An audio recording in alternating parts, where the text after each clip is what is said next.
Magtatayo ako ng 1,000 na mga naninirahan at papasambahin ko ako nila. Siguradong may mas mabilis na paraan para gumawa ng 1,000. Mag-enjoy kayo, guys. Pagkalipas ng ilang pulgada... Hey yo, bata, taya, 1,000 na mga naninirahan. Okay, ngayon ay kumukuha na sila ng kahoy. Taya, mag-chill. Hindi kayo pwedeng umalis. Diyos ko bro, mabilis silang magtayo. Ito ba ay kasal? Maari mo nang halikan ang ikakasal na babae. Yo, how are you today? Kasuklam-suklam bro, panahon na para magtayo ng bilangguan. Taya, lumalaki na ang mga naninirahan. Bro, astig ito. Zoo, Taya. Oy Diyos ko, tumakbo! Makalayas kay Wow, talagang nakakabilib at kakilakilabot talaga ang iyong ginagawa. Isang kastilyo pare. Salamat sa pagpili sa akin bilang iyong leader. Sobrang astig talaga nito pare. Isa akong Diyos. Oh, akala nyo ako'y Diyos. Totoo yan. Mas mabuti pang magsimula na kayong sambahin ako. Sige na tara, kailangan natin ng mas maraming estatwa. Okay, ngayon ay astig ito. Tara na simbahan. Kailangan niyong ipanalangin ako araw-araw. Alam ko ang magagawa ninyo para sa akin. Hey, sila ang nagsasabi sa inyo, hindi ako pare. Gagawa ako ng 10 utos. Kailangan ko ng ilang sakripisyo. Kailangan nilang mag-ingat para sa sarili nila. Mas mabuti pang nakaluhod sila. Ay, hoy, ibahagi ang ebanghelyo ko sa inyong mga tao, pare. Sigurado kang payagan ng pagpatay? Huwag mo akong questionin. Kamusta? Uy, nako, seryoso siya. Hey, yo, huwag mangwasak. Salamat. Sasabihin ko sa nanay mo, bro, ayos, nagiging sobra na ito. Kailangan ko na ng handog ngayon. Okay, mga tao, tara na. Kailangan ko ng isa sa inyo bilang handog.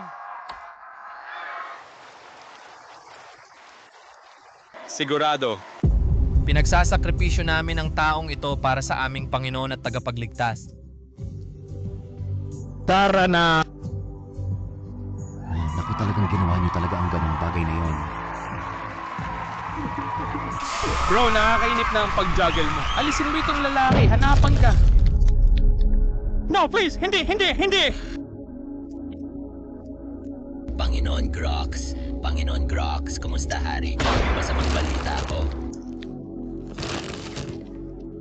Mukhang masayang pamilya ito sa tingin mo. Mukhang masayang pamilya ito. Well, hindi na ngayon. Nakikilala mo ba ang maliit na bata?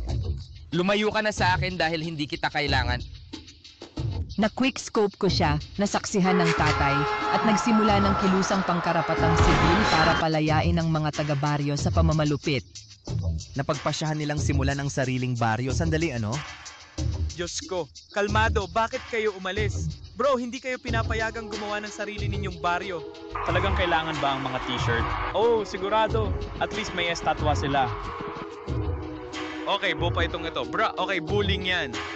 Huwag ipakita yan sa mga manonood ko. Sino itong lalaki, guys? Hindi kayo narito dapat. Pinapawi niya ang taga-baryo tulad ng pelikula. Isa siyang panlilin lang at mali ito.